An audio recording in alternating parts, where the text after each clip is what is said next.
هل تصدق أن هناك ضجة في الولايات المتحدة وأوروبا في مهاجمة هذه الألعاب؟ ليش؟ ايش صاير؟ ايش فيهم؟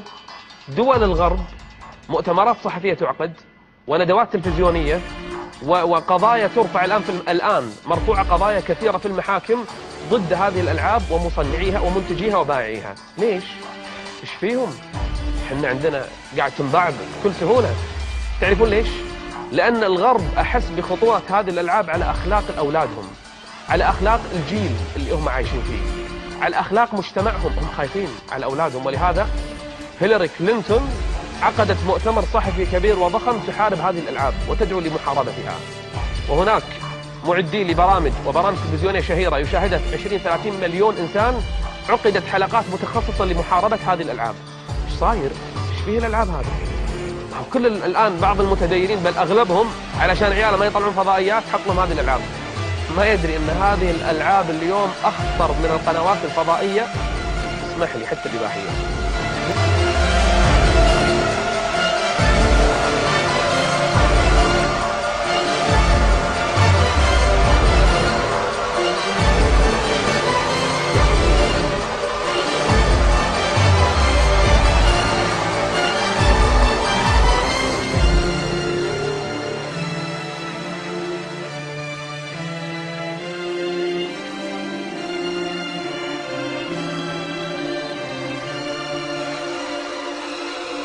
أنا أتكلم عن شنو؟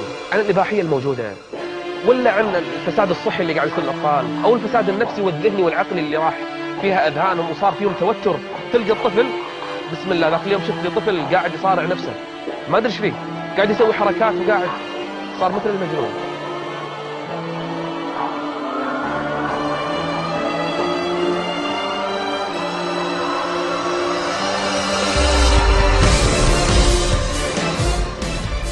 المصيبة الطامة الأكبر إن بعض هذه الألعاب الولد حتى يوصل لهذه المرحلة الإباحية اللي يفعل فيها الفاحشة، اللي يدخل ملهى ليلي.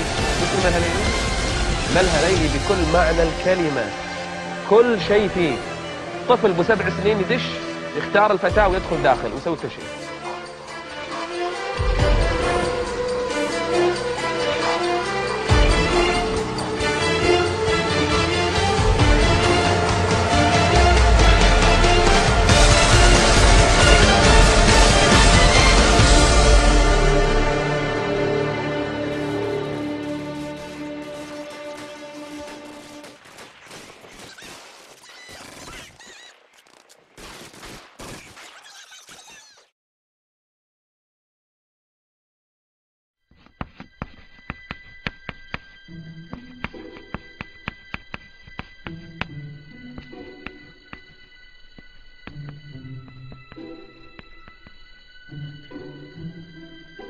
How best to say this? Understand that I'm not the kind of person to sit in front of a microphone and believe that what I think will have any profound meaning to your lives. But you see, although what I have to say may upset a few of you, a few months ago I had one of those life-changing moments that forced me to realize that I've made a lot of stupid mistakes in my life. And you know what they say, make films about what you know. The problem was, why should the thousands of you now watching this believe me when I say that video games were to blame? Understand that I've played video games my entire life, starting with Atari and Nintendo, right up till just a few months ago. Over the years, I could only calculate that I've lost thousands of dollars and tens of thousands of hours of my life to them. But when I considered their effect on my life, I had to face the fact that years of gaming had not made me smarter, and button mashing had not improved my reflexes. I was not a kung fu master, I couldn't properly swing a sword, and in a zombie apocalypse, I probably wouldn't last 5 minutes.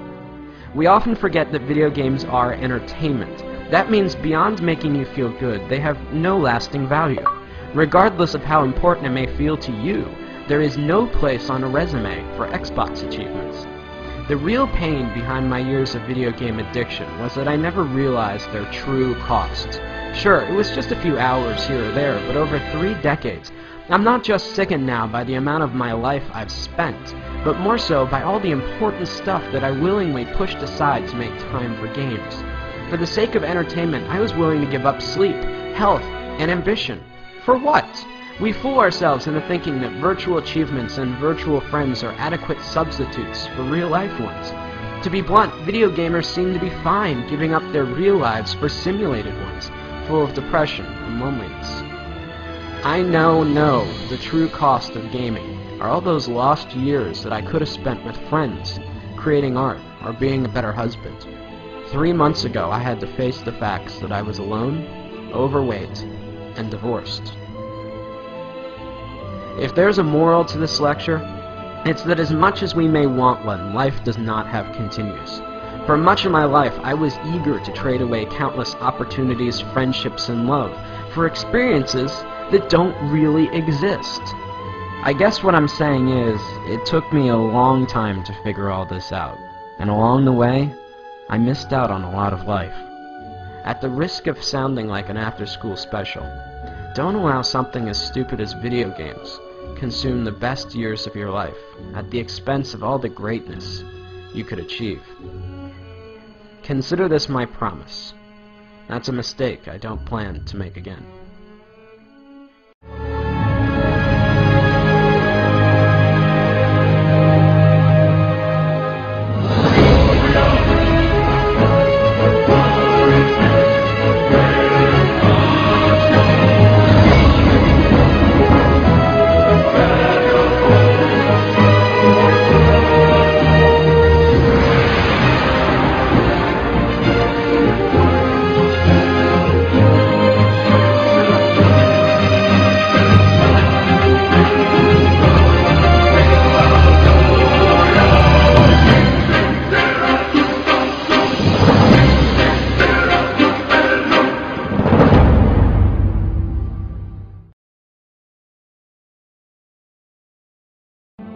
Now, I know a lot of you are going to be angry or confused over the things that I'm saying. Call me whatever names you like, pretentious or not. Understand that while I don't hate video games or the people that make them, I'm still worried about their overwhelming negative effects that they've had on my generation. But halfway through animating this film, I came across a documentary about the Penny Arcade convention, and that's when it hit me. Healthy gamers do not dwell away on the games, but instead embrace the community.